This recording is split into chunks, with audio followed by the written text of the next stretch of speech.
I am feeling great today, and I don't know why there is so much angst as far as the Maple Leafs go.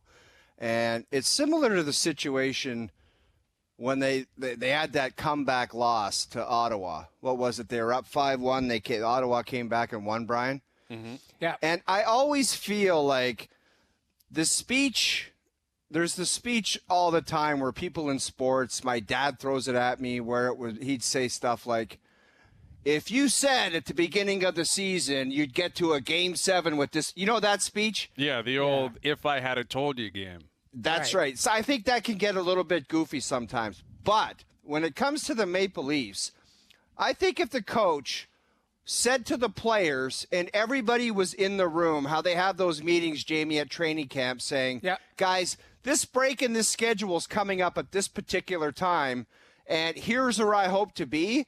If they sat and met tomorrow after a day off or Wednesday and they said, guys, this is where we're at, how can you be bitching and complaining? I heard morons yesterday saying the 18-wheeler this, and I'm like, they're in first place in the North Division. They've got a week off. They can get people healthy. And people are flying off the head. This team's a mess. They're a joke. The midway point, they're a joke. Was last week a joke? Maybe it was. There was some bad. You can't lose to Ottawa. The weekend with Drakkar Noir and net. Yeah. You cannot lose that game. No, that one hurt. The weekend was. The first loss to Winnipeg, I thought they really outplayed the Jets, but it's not about outplaying. It's about winning. And Hellebuck stood on his head. They get the 2 points. I think the 2 losses in Vancouver were largely overlooked because of what happened in Edmonton before that, where they played so well and they dismantled the Oilers and they kept McDavid and Draisaitl in check. But I didn't think they played poorly. I thought Vancouver showed up. Demko played well. Okay. Maybe there were some habits there that were starting to creep in. But it's this weekend. Like, in the big picture, you look at it, they've lost 5 of 6 in regulation. Sure. In a short year, that's 10% of your schedule. Like, that is a substantial amount of games. Not good week, Brian. No, it's not a good week. week. But you, and the all weekend the three in of us particular will tell you when the 18-wheeler's going off the cliff. You're right. This garbage. But here's the thing. We've been saying it all along, so we have to be consistent with our narrative. A great week, you rattle off 5 in a row, everything looks great because that's 10 points in the bank. As we know in this Northern Division, you lose 5 of 6, all of a sudden, there's people nipping at you, whether you're at the top, whether you're Montreal that's hanging on to that last spot with Calgary chasing. Vancouver beats Edmonton. You know, all of a sudden Vancouver is a player. Like, you know what I mean? And here's the other thing. And I think that's where people will show some, frustration. Frustration's the wrong word. The Leafs have the week off. So the other teams with the games in hand, now they're going to start to chew up some of the lead. So, you could wake up Friday playing against Calgary and Winnipeg could be right there. The Oilers could be right there. Montreal or Calgary is all of a sudden back in the picture with games played and you're even. Ultimately, you look at health and you worry about how you're playing. They didn't have a great weekend. Let's be honest. I didn't think the energy level was there. No, they didn't play well. They looked bad. It just, you know what? That's what you live with. You live with your last little sequence of games, whether it was bad habits creeping in, whether it's the schedule. Because, honestly, the schedule is caught up with every team. You could circle, and we could go through all 7 teams in this Northern Division and go, that team played 7 games in 11 nights. Look at these series of games that they stunk, and they didn't have it. I think it's Toronto's turn. I'm somewhere in the middle. I think there's a little bit of habits, but I think this team is exhausted, and I think they need a reset.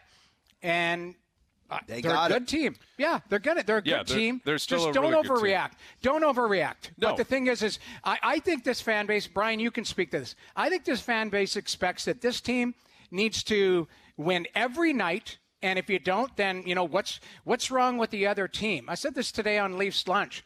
Like, sometimes another team deserves credit for playing well, too.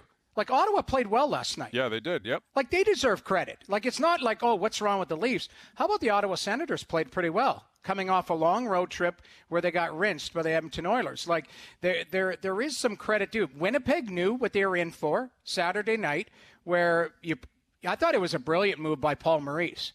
They've been relying on Larry Bourgeois in there? Exactly. All of a sudden, the team goes, hold on a second here. They put up 20-some slot shots on Hellebuck. What if we do that to Larry Bourgeois? That's going to be ugly. Mm-hmm. So Winnipeg adjusts. Like there's some adjustment going on here. I'm not panicking like everyone else is. I think this is a good team that ran into some scheduling. There's some inconsistent playing. Freddie hasn't been playing great since he's come back from the injury. I think there's some, Justin Hall hasn't looked great. There's a couple guys you could single out, but I wouldn't overreact. I'm like you, No, I don't think it's necessarily about overreacting. I'm with you. I mean, I still think they're a really good team. I still think they'll win the division. And I think what happens with the reaction in general, which I can totally relate to and understand, is the history of this team. This current team is held hostage by the history of the team. That's what happens. That's what happened after they blew a 5-1 lead. It was, here they are. There it is, the Leafs again. Because that's what they've been, really, for a long, long time, is a team that finds a way to disappoint or finds a way to cut themselves out at the knees. And I think because this is such a strange experience where we can't go down to the games, we don't really have many distractions. We don't have water cooler material. We just sit there and wait for the next game, and it's a shortened season. I think the whole viewing process is different. And they got off to such a good start. Such a good start. They were 18-4, 18-5, and it was almost as if you couldn't appreciate it because you couldn't reach out and be a part of it. You couldn't go down to the game, and it just was different. It felt like a weird year. You had noise from the outside saying, well, it's the North Division. Well, there's no fans. So Leaf fans couldn't even allow themselves to really embrace that and just, enjoy it, so to speak. But when you are at the mercy of the history of the team and the cart has been in front of the horse all year, what I mean by that is it's all about what you're going to do come playoff time, then the reactions are going to be way more emotional for losses than wins. Right. Because that's kind of how a lot of Leaf fans are programmed. Because that's what we've endured, and that's what we've seen for a long time. So I get it, but they're still a really good team. I do think a lot of this is they just ran out of gas. This weekend they just looked out of sorts. Yesterday, they just didn't have it. And credit to Ottawa, to your point, Noodles, they showed up and said, we're going to take 2 points, and that's exactly what they did.